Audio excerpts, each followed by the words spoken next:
Hi, I'm State Senator Terri Bonoff talking to you from the Capitol. Today is the week that we just passed our higher education omnibus bill, which I shared about last week, so I won't go into detail other than it was a pretty interesting process.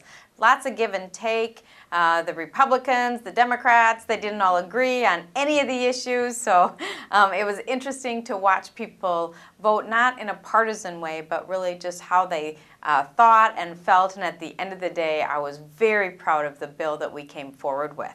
And today, I'm in E12 for most of the day, talking about the education bill for really our youngest learners through high school. I'm particularly pleased that there will be a significant investment in early childhood. I worked for years on making sure that we offered low-income families scholarships so that those parents could choose where to send their kids to preschool, and giving those kids the same healthy start that the kids in higher income families have is so important, and so I'm very proud that that was put in the bill. There's also all-day K for school districts in the bill.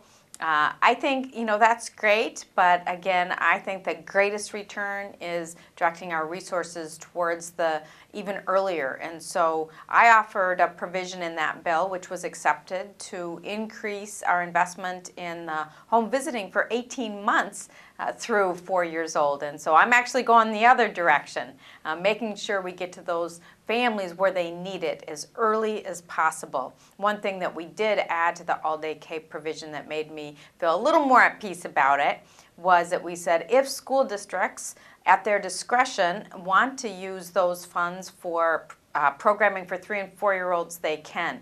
And so I think by adding that flexibility that in fact that's really a pretty good compromise.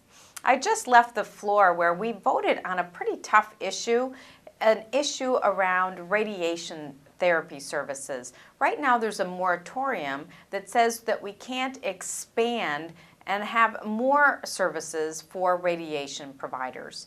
And this has been a debate at the legislature for a long time.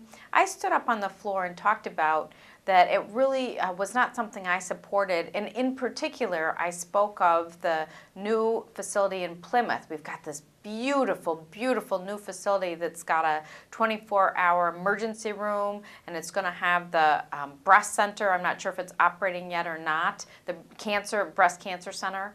And I talked about how really in the best of all possible worlds we would have the kind of integrated care at that facility that could include radiation. And in addition, we've got that amazing facility at the other end of town, right around 169 and 494, the Abbott Northwestern General Hospital Center, with just state-of-the-art facilities, and they may at some point want to include radiation. And so while I understand we want to be careful about the cost of giving care, and so to that extent some think it's important to limit, I would rather let the marketplace determine what those limits are rather than the state legislature. So I did vote against it. That bill did pass, and perhaps next year, depending on where these facilities are at, I'll come forward with an amendment. Anyway, that's all for now. Hope you'll read the rest of the update. Thanks.